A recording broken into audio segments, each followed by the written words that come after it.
let's move on.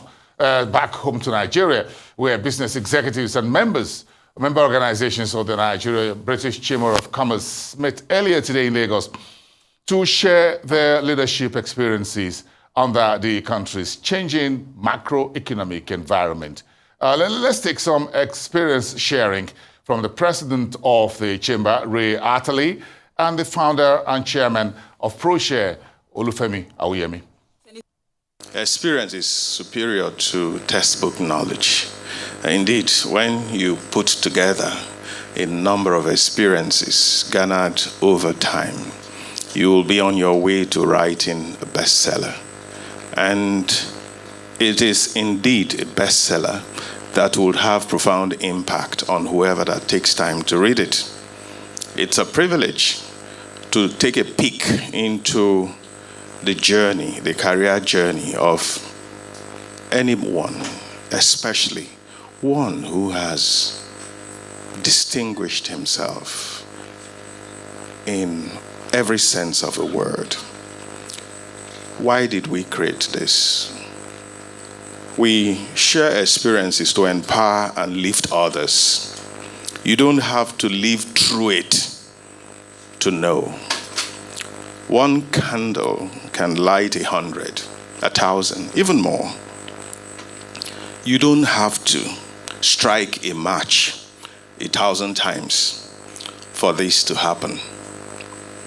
This is what happens at events like this when we have the honor to invite into the room a distinguished professional who is gracious enough to share with us the account of his lifelong journey.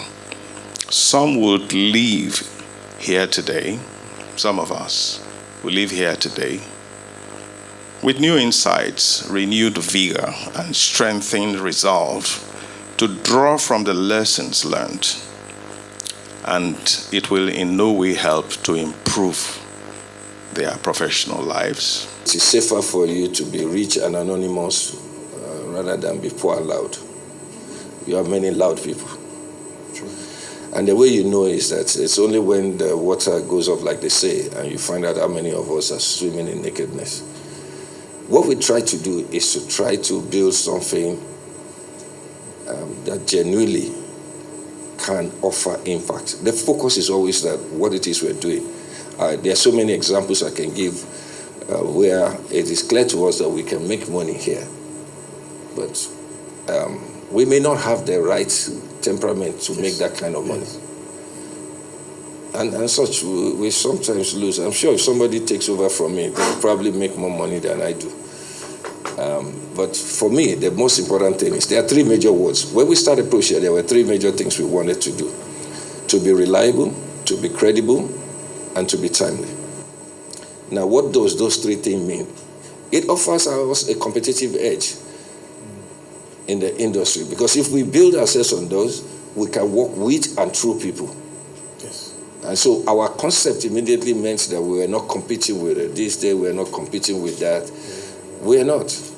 We are a critical bridge within the system. So we will promote what they do, we would exchange materials, and we work very well with them. In fact, when we have projects, we also engage people from outside, people you consider competitors, to work with us on projects. Yeah, that's it.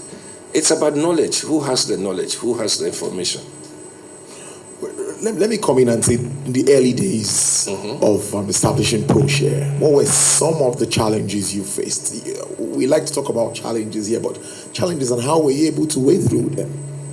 Okay, so if you go back to what I said to you, that you have to be comfortable with being uncomfortable. Yep. So my mindset towards your interpretation of challenges is one of two things. One, there must have been a failure of insightful planning. Because our job is to anticipate those challenges. It shouldn't happen to us. It is what we predict. In actual fact, yesterday at the CIOD, when they asked how do you thrive, moving from survival to thriving, all I did was to go and show them a 2010 presentation we had done. Everything we predicted would likely happen in 10, 15 years' time are actually, of the 24, 18 of them are on point. Now, one of them said that if it happens to you, It is because you failed the leadership test. I'm sure most of you would understand that whether we like it or not, inevitably we're going to increase electricity prices. Yes or no? But we spend more time talking about the increase rather than talking about the impact on you. For example, it will destabilize your household costs for your household. For your business, your costs will go up. But those are not the real challenges. The challenge is what to do. Knowing is enough, but what do you do? So for us, the challenges for us where we started was only two things. One, it was people and the service culture that we needed to put in place. How do we get the right people for the right price? Don't forget, we didn't have money.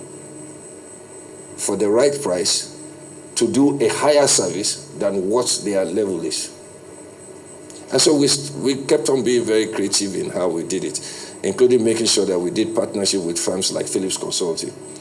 If you wanted to, let me give you one example. So my driver then, I asked him that, what does he watch? And he's always watching this Yoruba and this. The problem with that for me was that if this man was not exposed to a higher quality, it affects everything around me.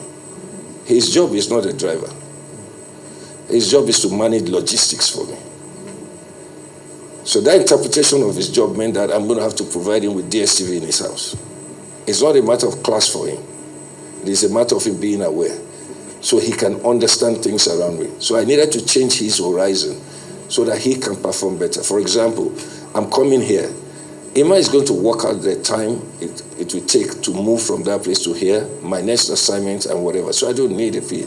He understands when he needed to have filled the vehicle. He understands which car we will need to move out with and for what reason.